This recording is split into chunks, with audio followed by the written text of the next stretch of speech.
Welcome to this video looking at Shakespeare's reason for writing Macbeth and Shakespeare's purpose of creating the three weird sisters. Well, we have a lot of elements in Macbeth, so firstly you need to ask yourself, does Shakespeare actually believe in the power of the supernatural? Or does he believe that the weird sisters have any supernatural powers? We can say when Shakespeare wrote Macbeth in 1606, James I had been king of England for 3 years. It was well known that the new king was fascinated by witchcraft. Shakespeare might have been trying to win his approval by introducing the figures of the three weird sisters into the play. So there is a historical information in 1597. King James I, who was then just the king of Scotland, wrote his book called Demonology, and I'm going to read it to you. This is the actual words that King James wrote with the original spelling.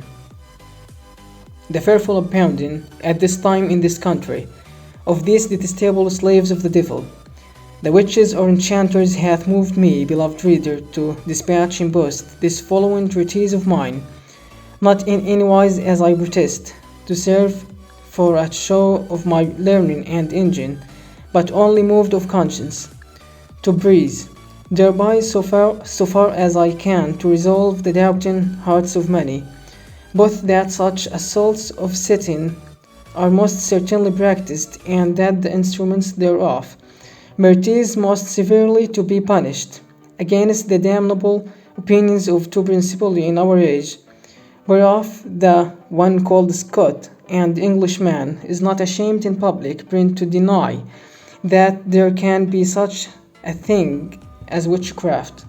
So as you consider the witches, you really are going to ask yourself, does Shakespeare present them in a way in which they are really supernatural? They never tell Macbeth to do anything evil. In fact, the witches are referring to Macbeth. So one reading of the play is that the witches are much less evil than Macbeth, and Macbeth is the agent of all the evil in the play.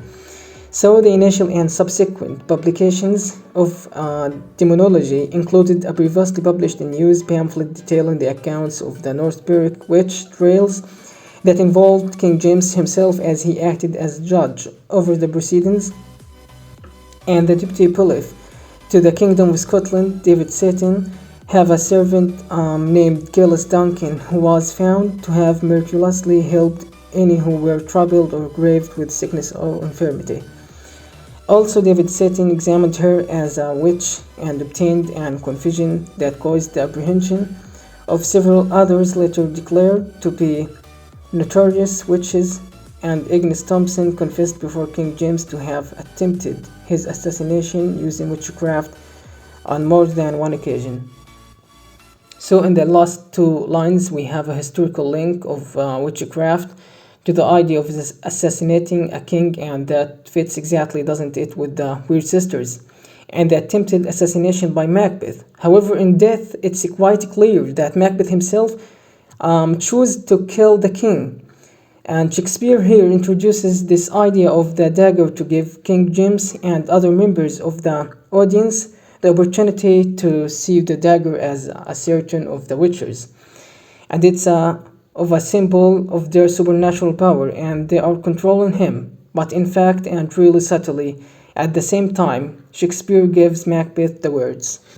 And another piece of evidence we can use is Holinshed's Chronicles. So Holinshed is a historian who is written sort of 20 odd years before Macbeth's written. And it's the Holinshed's Chronicles that Shakespeare turns in order to get the story of Macbeth and Banquo and the killing of Duncan, because they are based on true events. Well, look at this picture. This is actually in Holinshed's Chronicles, and this is Macbeth and Banquo meeting the three weird sisters. And as we can see in the picture here, that the weird sisters and richly attired, they are wearing glamorous clothes for the time, and they are young. So Macbeth play with this idea when Shakespeare creates them as almost like figures, and he calls them hags. He doesn't believe that at all. He's created something ridiculous that people never say. And here we are done with this issue about reason for writing Macbeth and the three weird sisters. And thank you for listening.